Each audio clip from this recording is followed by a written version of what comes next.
और क्या मौजूद है, वो क्या कह रहे हैं आप सुनिए, उनका वर्णन सुनिए एक उनके छंद में कि राज्य कैसा होना चाहिए। अल्प मृत्यु नहीं कवनियों पीरा, किसी व्यक्ति के कम उम्र में मौत नहीं होनी चाहिए। आप क्या बोलेंगे, लाइफ एक्सपेक्टेंसी ज्यादा होनी चाहिए। भाषा ही तो बदली।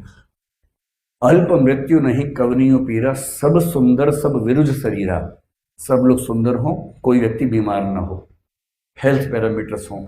आपकी भाषा का हेल्थ इंफ्रास्ट्रक्चर हमारा कैसा है, हमने बीमारियों से कितनी लड़ाई लड़ ली है, वो बात तो वो भी कह रहे हैं। सब सुंदर सब विरुज शरीरा, नहीं दरिद्र को दुखी न दीना, एक भी व्यक्ति गरीब नहीं होना चाहिए, कोई दुखी ना हो, कोई दीन ना हो, परेशान ना हो, नहीं कोई अबुध ना हो, अनपढ़ ना हो, इलिटरेट ना हो, न लक्षणहीना। ये लक्षण वो बता रहे हैं कि राम राज्य के लक्षण हैं। अगर राम राज्य का लक्षण उनकी भाषा में ये है, तो आज की गुड गवर्नेंस भी तो वही मॉडल है। इस तरह का राज्य, इस तरह का समाज किसी भी देश को क्यों हासिल नहीं होना चाहिए। आज हम वर्ल्ड बैंक की रिपोर्ट के बेस पे गुड गवर्नेंस के 8 लक्षण मानते हैं, और वो 8 लक्षण हमें राम राज्य के तुलसी के कंसेप्ट में दिखाई देते हैं। और वो क्यों ऐसा कर रहे हैं, वो 16th सेंचुरी में अपने समय के राजाओं को देख रहे हैं। उनको 111 साल का जीवन मिला, कई राजा उनके सामने आए और गए और चले गए।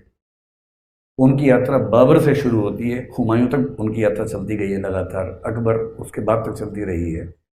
और उस पूरे दौर में वो महसूस कर रहे हैं कि एक अच्छे राज्य को ऐसा होना चाहिए, न कि ऐसा जो केवल टैक्स वसूल करे, केवल परेशान करे।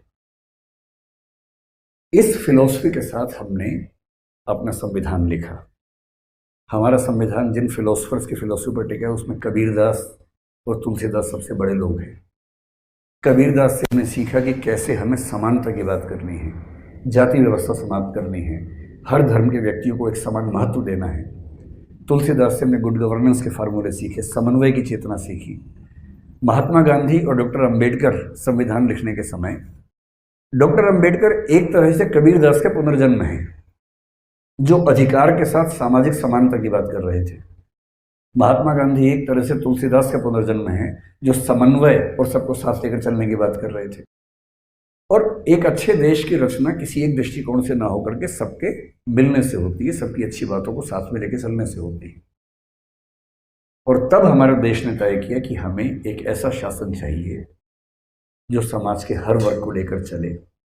हमने मूल अधिकारों में प्रत्येक व्यक्ति को समानता का अधिकार सबसे पहले दिया, फिर स्वतंत्रता का दिया, संवैधानिक उपचारों का दिया, सुप्रीम कोर्ट, हाई कोर्ट सबके लिए एक्सेसिबल बनाया कि कोई भी व्यक्ति अपनी बात कर सके, अस्पृश्यता को समाप्त करने की बात कही। और फिर नीति निर्देशक तत्वों में हमने बताया कि हमें समानता कैसे कैसे स्थापित करनी है सभी वर्गों के लिए।